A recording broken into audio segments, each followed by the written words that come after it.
Sunrise peeking through the blinds, a brand new day. Got the rhythm pumping in my chest, gonna chase the blues away. Woke up smiling, no doubt in my mind what I'm gonna do. Gonna step right out into the light and see my dreams come true. Yeah, Dr. Laurie Davis, aka the Recovery Mechanic, is the real deal. Straight talk, wisdom, rich content, and humor best describes her presence as a show host. Master educator, entrepreneur, author, and as an international professional speaker, she has made her mark in serving others from all walks of life. Get out your notepads, as Dr. Laurie always has something to say you will want to remember. From her meager beginnings with a business at the age of 12, her educational career, and for the past 40 years as an entrepreneur, Dr. Laurie's experience and ability to mentor others far exceed the norm. She holds an honorary doctorate in humanitarianism for her decades of work in the global communities. Broadcasting has been a professional passion since her first appearance on radio in 1998. And now, ladies and gentlemen, please join our host, Dr. Laurie Davis.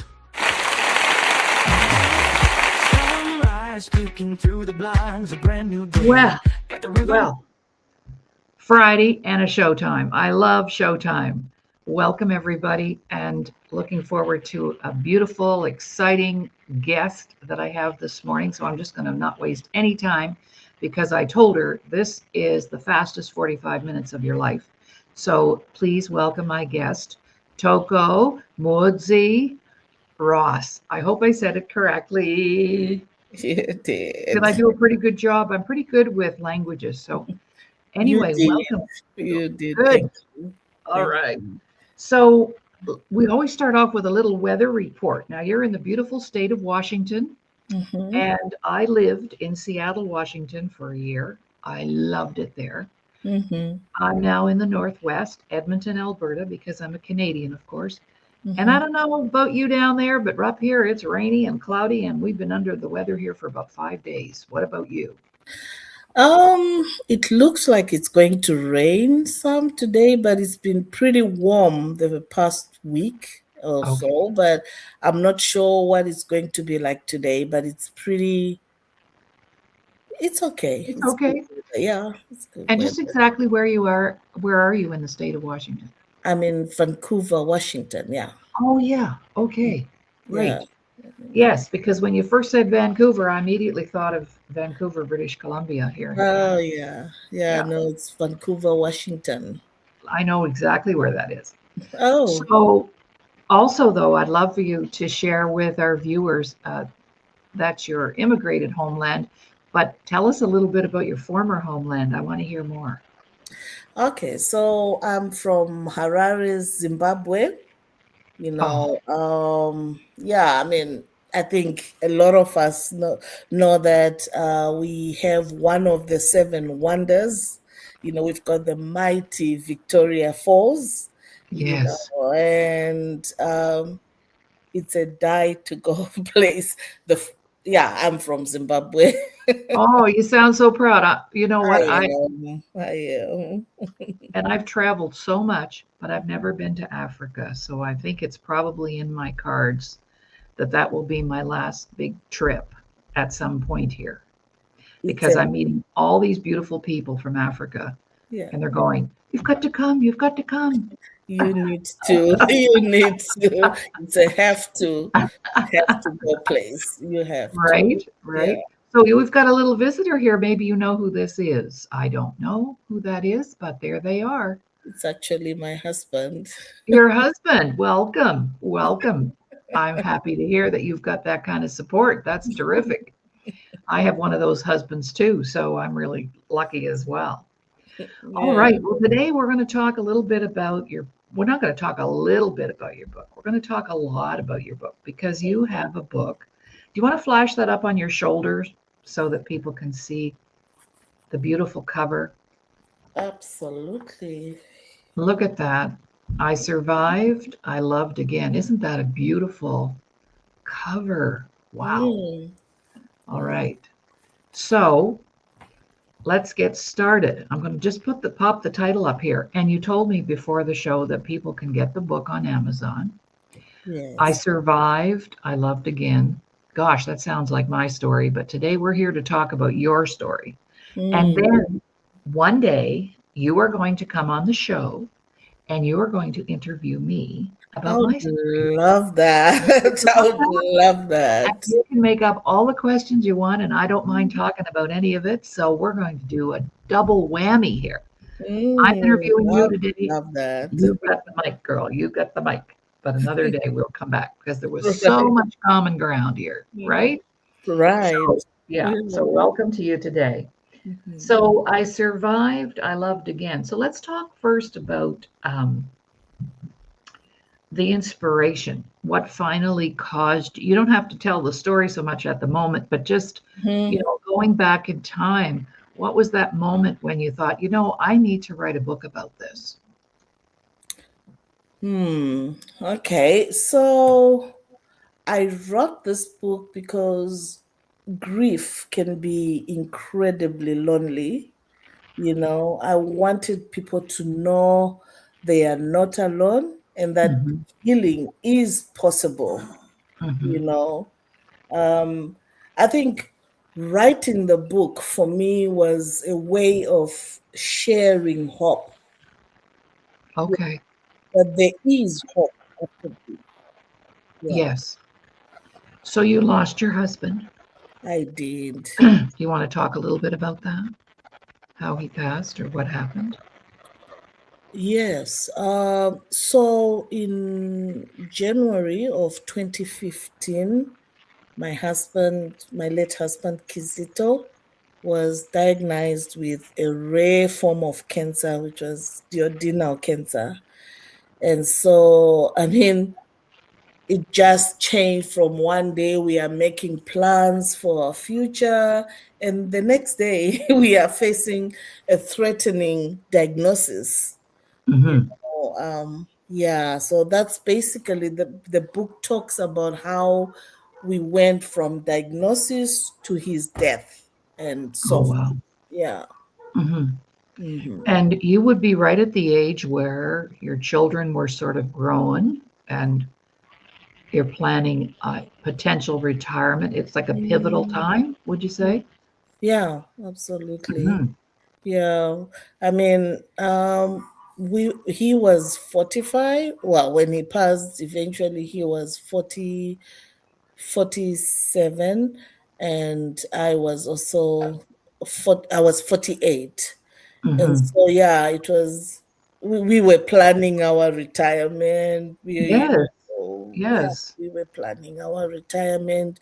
We didn't think that at that age we would be facing that. No, We didn't. No, no, that's no. right. Hmm. So when you talked about I survived, can you share a little bit about that survival before you found love again, of course, to that beautiful man that's listening today? Um, but the survival, what was the first thing that you felt you needed to do to get, to start the process of a new way of living? Did you cry a lot? Like I cried a lot. Hmm. Yeah, I did. I mean, I think when I look now in retrospect, I see it as everything. The survival started, I think, on the day of diagnosis. Yes. When we were told you've got a rare form of cancer, you've got 3 months to live.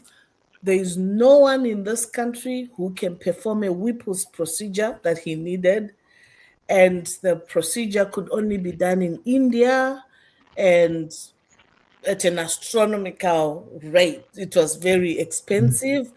And so all those things. So I would say that's when I started actually my survival there, because from the shock of being told those things to now trying to make sure, he survived. And Right. so, yeah, till his death. Hmm. Hmm. Mhm. Right. And your children, how did they handle it? How did they respond to that diagnosis? I suppose There's, each one differently, right? yeah. I mean, there's a chapter in my book where I talk about that, and um, yeah, it was actually a very emotional chapter for me to write, Mm-hmm. and so with my children, it was hard telling them that, I mean, life changed, it flipped for them. Because you see, my late husband was not someone who was sickly Mm-hmm. or someone who displayed any physical weaknesses. And Mm-hmm. so, just from being the strong Mm. person that I knew and that the children knew, we were telling them he's got a rare type of cancer and we've been told he's got 3 months to live. So, yeah, my eldest son, I remember, was in South Africa then. And my eldest son is he's a faithful guy, very, very faithful. And he was like, Mom, we will beat this, we will beat this. And then my two young ones were teenagers then. And I saw them change from being these vibrant kids Yes. to, you know, I mean, I don't, I can't even describe it in words. Just seeing them change, uh, Mm-hmm. their confidence. I could Wow. tell they didn't have any confidence. And then I had a little one who was 7 years old. At least, with him, he didn't seem to understand what was going on. Right. Right. And in a way, that was a blessing, but it also broke my heart. Oh, Knowing, yeah. yeah, he didn't understand what was going on. So it was very hard for the kids. Mm-hmm. Mm-hmm. Mhm. So anybody out there who's listening or watching today, one of the things that Toko and I discussed before the show was that a big piece of the message today is to provide you with the hope that life doesn't stop after someone else decides that, or, they pass over, Mm. because we're still here and we have to Mm. create a life for what's left of it in Mm. that moment. So I'd understand that's what you did. Yeah. And wow, that must have been really tough. Yeah. Right. In my situation, it was a little different. I didn't have any children, but people said to me, I lost my husband many years ago, but people said to me, "Oh, you're so lucky you didn't have any kids at the time." And I thought, wow, that was pretty mean because I didn't have any reason to get up in the morning and make breakfast for some little kids who needed to get to school, or I didn't have a reason to get up. So that was the downside. So there's downsides to both sides of the story, right? Right. Downsides for the Right. kids that are left, and the fact that I didn't have that kind of support around me either, right? So Right. you must have some amazing children. I'm sure you do. I do. I do. I mean, I feel for them. I felt for them and I still feel for them, what they were going through, what they had to put up with. And with me, I had to be like the anchor, of the Yes, family, to be that support, yes, and at times pretending that I was okay when I was not, yes, yes. for their sake. And I mean, they knew what was going on and they understood, but I didn't want to add to their pain. I That's didn't right. want to add to their pain. Yeah. Yeah, Mm. that's for sure. So did you have to, well, of course, you continued to work through all I, this? oh, yeah, I Oh, did. my. You see, because the world around you doesn't stop because you're Yes. living, the world continues to roll, bills keep coming, and so forth. So life goes on, when there's grief around you, life around you goes on. Mhm. Mm. Now, this is a question I didn't think about asking until now because that's kind of how I do it. But could you share with us anything that you may know about how your culture grieves, has traditions or rituals in supporting someone when we have a death in the family, compared to now you being in America. Um, would you have any thoughts on that? Because what I know about America, Canada, and the United States, we don't have a grieving process. And it's very tough for people. People here gave up having funerals years ago. It's the person passes away, then they're cremated, and then maybe 6 months down the road, you might have a service of some sort. But I'm rather old fashioned myself. I think a funeral is a very healthy thing because that gives you the people that loved you and cared about you an opportunity to say goodbye. And when that doesn't exist, I think that's damaging. That's just my opinion, but I would look forward to your feedback on that. And as you're thinking about that, I just want to share with our audience that we are streaming live right now on my Facebook page and on my YouTube channel. And if you have the opportunity to make a comment, I can put it up on the screen. So like, for example, we have a comment here. Oh, here we go. And we'll do this, and then we'll get back to our question about cultural grieving processes, because some people have different ways of doing that. So look at this. Thank you, Toko, for sharing your experience openly and honestly. You've been such a supportive friend to share life's experiences with, and I truly do appreciate you. Do you know who that person is? Yes, I do. Okay. Yeah, she's also a widow. She's one of the people I reached out to Okay. when I was. Her name is Barbara, and Okay. uh, Thank you. Yeah, yeah, well, we'll have Barbara tell her story someday. yeah, Yeah. it will be awesome. We could do like a panel. We could have a group Right? of women Yeah. with we've all had the same experience, and we could do. Hey, Toko, that's our third show. Oh my goodness. You've got so much lined up, You're don't gonna you? interview me, and then we'll do a panel, and we can be the hosts of the panel. I think that's a great idea. Because Yeah. even though the loss is the same, the loss of a spouse, um, people are left in different situations. Right. And Right. sometimes it's a financial thing that comes up that's not there. They thought there was insurance and there isn't. There's so much. But anyway, back to grieving rituals.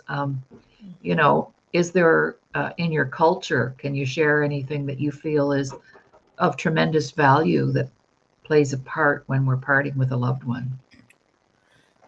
Yes. So when someone dies in my culture, people from all over the place, the country, from even from other countries will fly in to support. We are very, very supportive of each other when we lose a loved one, and they are with you, in your home. They cry with you. Oh, They sleep there with you. They sing. They perform what's called a virgil, and they spend maybe 2-3 nights with you there. And on the third night, most of the usually there's the body is brought into the home, and people just spend the whole night crying, and oh, you know yeah. So I think it's a culture that really helps us relieve stress. When you cry out loud and stuff like that, at times it actually does relieve stress. So oh, that's yeah. yeah. So they are with you throughout till the person is buried, and they eventually leave. But they take maybe a week or so for them to leave eventually. Yeah. Yeah. Mm, And see, I think that is so healthy. it is. And It that is. happens here in our indigenous communities, but I know that that happens in my family too, but more and more people are getting away from that, and they're just, that person dies, they get cremated. There may be a service, there may not be, And there's no real opportunity for people to grieve or to say goodbye or heal themselves because we're the ones left and Yeah, we're the ones that have to go on, right? yeah, yeah. That's beautiful. Yeah, it I is, love but that. it also has its downsides, Okay, if well, I let's may talk about say, that. you know, because we grieve differently. Like in my case, wailing and crying out loud and stuff like that was just not my, you Your know, style. no, it wasn't. I couldn't grieve that way. No. And that raised concerns, that Yeah. raised questions. And in my culture, again, if a husband dies, um, there's all, even if they've been killed in a car accident or they've had cancer, like my husband, there's gotta be someone who killed someone. And Oh, yeah. yeah, and mostly it's the wife. I don't know why it's never the other way when it's the husband who loses a wife Hmm. and the husband gets, but it's the wife is the first suspect. Like in my case, I remember clearly overhearing some people talk. I mean, they were also grieving, obviously, and because there's always someone to blame. Hmm. I was accused of having killed my husband. You know, I had people, no one came directly to me to say, you have killed your husband. At least if they had, I would have defended myself or whatever. But, it's these whispers and so forth. I And know. Hmm. yeah, yeah, whispers and so forth. And you get to hear, oh, she killed her husband. And you are wondering why? Why would I do that? You Right. know, there's no good reason why, Right. you know. Right. Yeah. So that's also the downsides of my culture, Hmm. if I Well, may it say. happens here too. I was accused also. So, Mm, yeah. mm. And I remember that and how hurtful that was when you are in the middle of grieving somebody that you really love and care about. Right. And it wouldn't even Yeah. matter if you didn't love or care about them to be accused of something like that's Yeah. very disturbing, right? Yeah. Yeah. That's huge. Yeah. That's a huge accusation. Or you just see it you see in people's faces or in statements. And yeah, Mhm. it Mhm. wasn't easy. It wasn't. No. It was actually one of the most difficult things that I had to go through, after being a widow. Yes. Yes. Mm, So let's talk about what inspired you because you're the executive director of a nonprofit organization, I'm assuming, mhm, called the Global Widows Association. mhm. So let's talk about that. What happens there and what inspired you to do that? Like, here's another gift. Okay. Hmm. Yeah. So how that started was when my husband passed. I started going to his grave almost every Saturday. I used to go there. And whilst there, I would meet other widows. And we would share stories and so forth. And I know, like one of my friends, the Barbara, who just commented just now, we met when both our husbands were sick, actually. Oh, yes. Yeah, we met in hospital. They shared the same ward, you know, and so we. One thing I realized is that I had lost a lot of my friends, especially at church. You Hmm. know, the married friends I used to call my I know. friends, yeah, were Hmm. no longer. I think they actually just didn't know how to comfort me, how to be there for me. We didn't have anything much in common, even Hmm. though we had known each other for years.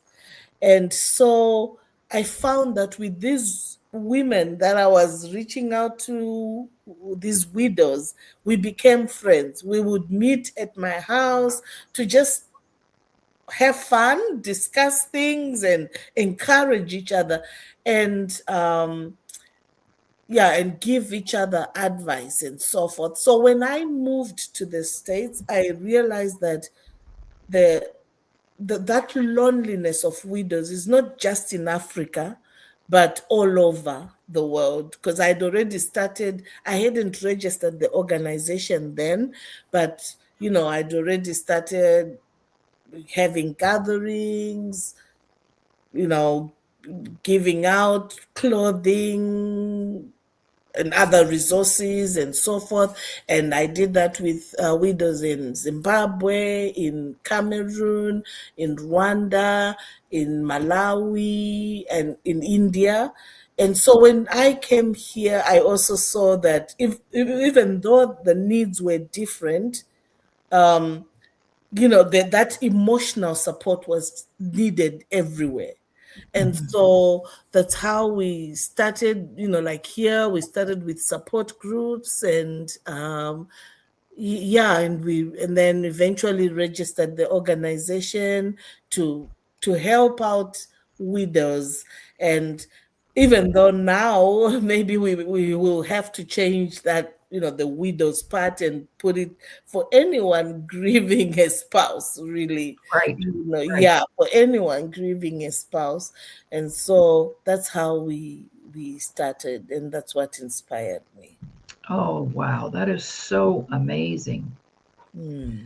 Yes, because when I think about my own situation back in the 80s, this happened for me. I lost my husband. There was nowhere to go. There was nothing. And I totally relate to church friends abandoning us, abandoning me and you. And I even had one of my very best girlfriends call me up and say, we used to have you guys over to dinner all the time, but we won't be having you over to dinner anymore because my husband actually has the hots for you and always did. And I thought, what is she talking about? Yeah. And I went, well, that's okay if he has the hots for me because I do not have the hots for him. All right. So you don't have to worry about that. But the craziness that goes through people's minds, like what? But I do remember walking into church and for the first time after, and I sat in the back and all I did was cry because it was everybody was coming up the aisle with their husband and their kids and everything, and nobody was speaking to me all of a sudden. Yeah. And I'm like, what is going on? So yeah. So sometimes you don't just lose the husband, you lose all the connections. It's like you lose a whole family of friends. And yeah, right? That is so true. I actually also wrote about that in the book, because I noticed that each time I went to church, I would sit the row where we used to sit together with my husband. We always used to have other people in the row. But then when he passed on, I would be the only one in that row. Now, isn't that weird? Yeah, I would be the only one in that row. And I think my son noticed it. And so my two sons, actually, they started coming to sit with me. They used to sit, elsewhere before. Right. And so they started coming in to sit with me. And also, I remember an incident whereby, I was talking to this married person from church. We were just, he said something, I don't even remember what he said. He said something and both of us laughed. We used to be such good friends as couples. And when the wife came, she pulled her husband aside and was like, what was so funny that you were laughing with Toko about? See? Yeah. Wow. Yeah. And most of the widows in my group would say the same thing, that they just felt so isolated. Mm-hmm. Yeah. It's almost like you want everybody's husband. You are there. I know. And you know what? When you're busy going through this, the last thing you want is another husband, because the pain is so great. The last thing you want is another man. Seriously. True.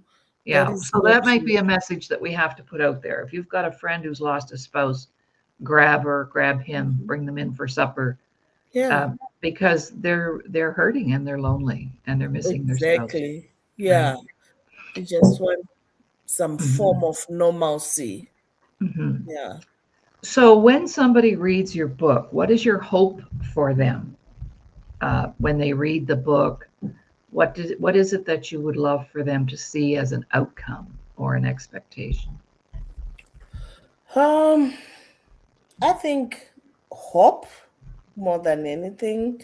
Right. Um, if someone finishes this book believing they can survive one day, one more day, heal one more wound, or take one more step forward, then this book will be for you, Hmm.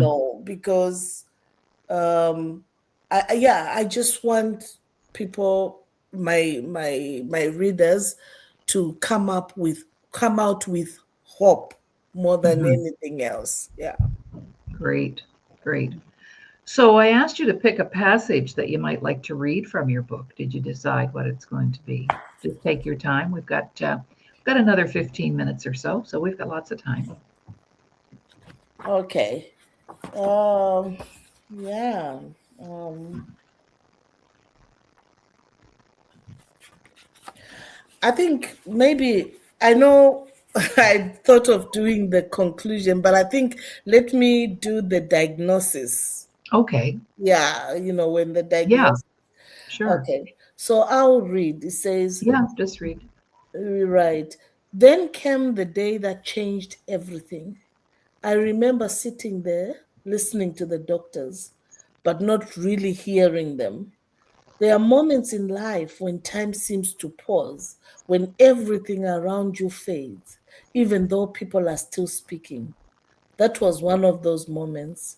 We were told Kizito had cancer, and not just cancer, but something serious, something aggressive, something that came with a timeline we were not ready to hear. 3 months. 3 months. I remember those words so clearly. Hmm. 3 months. Take your time. Take your time. Right. Okay. How do you take a whole life, and reduce it to 3 months? It didn't make sense. It couldn't be real. I could not accept it. In my heart, I refused. I remember thinking, no, this cannot be how the story ends. This was a man who loved God, a man who had served, a man who had just fasted, just prayed, just given so much. How could his life be reduced to 3 months? It didn't align with what I believed. It didn't align with my faith. So instead of accepting it, I decided we would fight. So, Wow. yeah. That's powerful, Toko. Hmm. Wow. Yeah. Sorry. You don't have to apologize. You know that. That's what you say to other people, isn't it? You don't have to apologize for crying. Right. Yeah. You better practice what you preach, girl. Right. Yeah, I know, right. Well, Yeah. actually, that's so it just ties in to be that vulnerable. That just your credibility lies in that. And I tell people that old saying, "Practice what you preach." Right. No, Yeah. no. Guess what? You only get to preach about what you practice. Yeah. So, so it's Absolutely. okay to be vulnerable, ladies and guys. It's okay to cry. It's okay to feel. Yeah. That's pretty powerful. Yeah. And that certainly, I'm sure there are people who will be watching the show that could relate to that in such fine form. Yes. Right. Now Yeah. we have a comment here. Let's see who wants to talk. I love it when people put comments up because then we can talk. Oh, it's just what's this? Oh yes, that's your friend. Oh, I think this is your hubby supporting you. He's still watching. Bless his heart. Okay. So then there's the aftermath. I don't know about you, but when my husband passed away, I thought, wow, am I ever going to dance again? Am I ever going to have sex again? Am Mm-hmm. I ever going to feel beautiful again? Mm, I had all those thoughts because I was only 34 at the time. And I thought, wow, no kids. So is this the rest of my life? mm, And the thought of loving somebody else. Let's talk about that because I have loved again too, and mm-hmm, you've loved again. So I'd like to talk about the aftermath now of mm. how when you are lovable, you're going to have to beat the men off with a stick. Never mind the people that were jealous of us, but finding space to love again. Let's talk about that. How did that happen for you? Because when I met Ron, my husband, we've been together now 34 years. Mm. I wasn't looking for a man. That was the last thing I wanted. Right. Then somehow they just show up, the right guy. So Mhm. over to you. How did that happen for you? Right. So it was through a mutual friend, and I know initially I struggled with Mhm. feeling like maybe I'm betraying my, Yes. yeah, I'm betraying my late husband. But one thing I remembered was something we had discussed before, me and my late husband Kizito, and it had been many years ago when he actually asked the question, what if what if I die or you die, would you remarry, or is it okay if I remarry? We talked about that, and I was like, no, I will never remarry. I'll never remarry. My heart is for you and Mhm. you alone. That's Right. that's what I said. And he said to me, oh, I will absolutely marry, remarry. And I remember I actually got quite annoyed and frustrated, and was like, it shows that you don't love me enough, Right. when Right. and so he um he did say something that I remembered years later, and he was like, the heart is bigger than you give it credit for. Oh, wow. Yeah, that's what he actually said. Because for me then, I felt like loving again meant I was betraying, Right. you know Hmm. so when I found myself with Keith is my current husband. Keith is called Keith or Kevin. Um,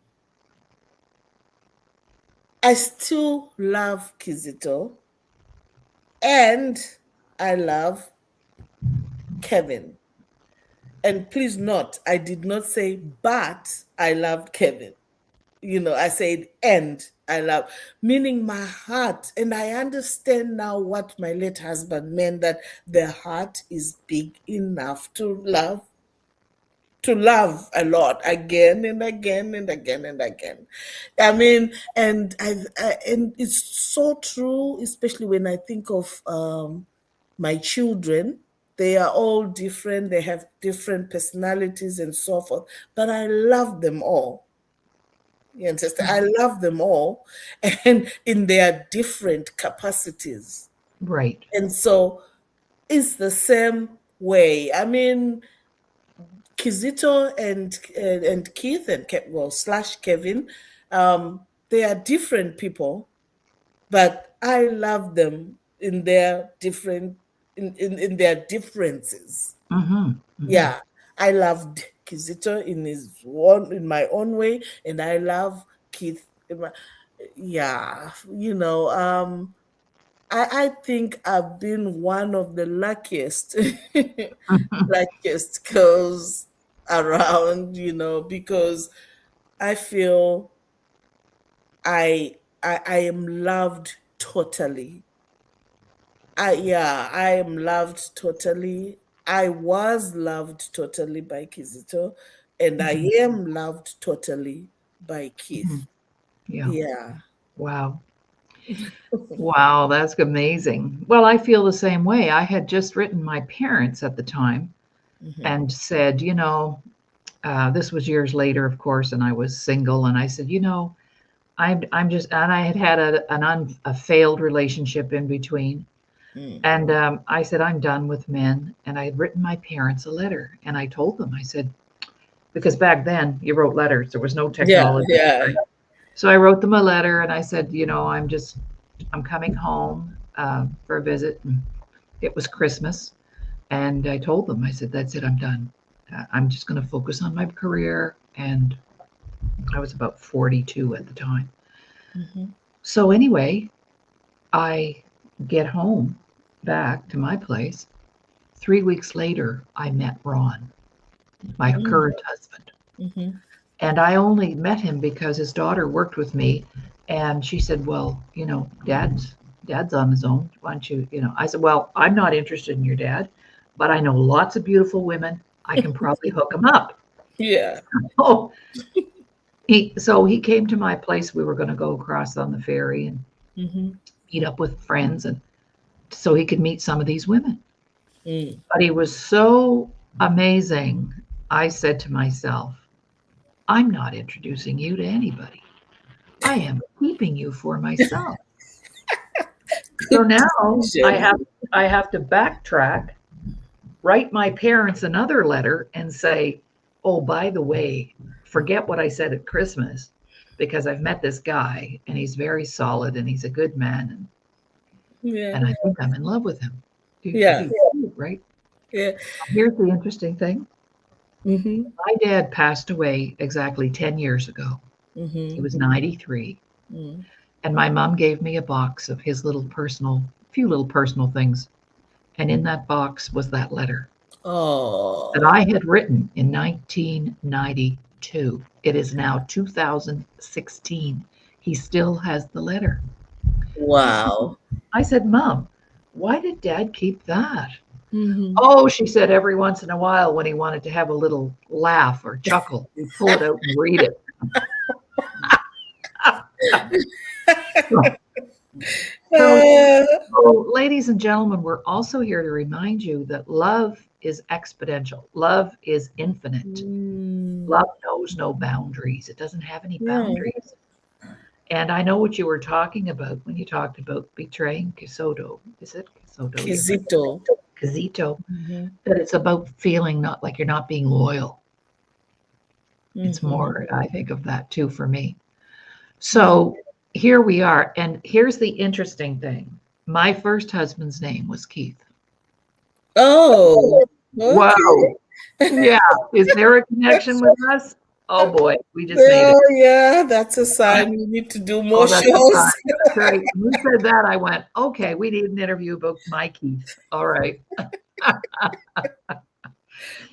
All right. Well, we have about 2 minutes left, so I want to give you the mic and thank you for my little bit there because I thought it was appropriate and we get a little laugh. And I always like to end things on a positive note. So Right. I'm so happy for you and so grateful for you. And that was a very hard book to write. I'm going to flash it up one more time. So you can order this book at Amazon. I survived. I loved again. I think that's so important. And I see I didn't put a capital L on loved. I'm proofing it here. So if you need some inspiration, some words of encouragement, we'll just ask Toko to leave us with a few words of encouragement before we end the show. Over to you. Okay. Is it okay if I end it by just reading the last part of my Yes, I book? think that's great. That would be lovely. We can take more Yeah. time. Yeah.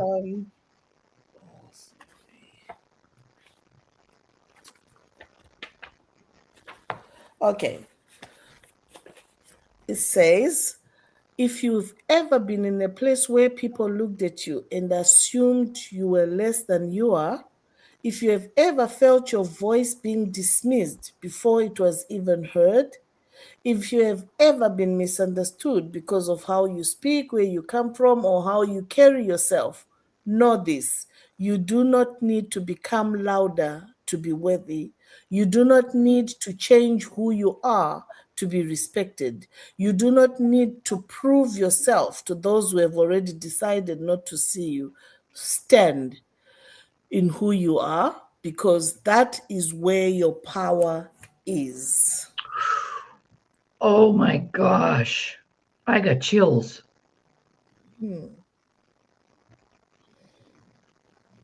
That is so powerful. Thank you. Oh my gosh. That gave me chills. You've rendered me speechless. And here's that person. I love that part. Thank you, Keith / Kevin. All right. Has a name now. He has a name. Yeah. Thank you so much for honoring us with your presence today. It's been a Thank you. privilege to interview you. And to all of our viewers out there, we only ask one thing. If today, either Toko or myself, particularly Toko, has said something that you know other people need to hear, then you have a responsibility, I'm sorry, not to like the show, but you must share the show. So you can share the show by going on my Facebook page, Laurie Davis. We just aired there live. We'll be able to go in right after the show and see it. And also my YouTube channel. If you're on YouTube, YouTube, just search Laurie Davis Show Host and all my shows will come up. And just so grateful to have you, Toko. And thank you to all of our viewers. We had a lot of viewers today watching live. So many people were engaged in the show. And thank you to the people who posted comments, including Barbara here. So here we are. Thank you, Dr. Laurie, for the amazing session with Toko. It's amazing how it can be uplifting to listen to more of our stories as widows. Well, that's what I'm here to do, interview people who've had the experiences, who have a story to tell. You've been there, done that. And when you've been there, done that, you're indisputable. Nobody can argue with you. Yeah. Right? Thank you, Dr. You're Laurie, welcome. for having me, and I'm hoping I will interview you, Yeah, and thank that you. we will have a panel with Barbara. Okay. And anybody else. We could do a Yeah. panel of up to 10 people. Oh, Oh, yeah, yeah, yeah. for sure. Oh, yeah, absolutely. Okay. Thank All right. you. Well, everybody, bye for now. Have a terrific weekend, and we'll talk to you next week. Bye. Bye bye.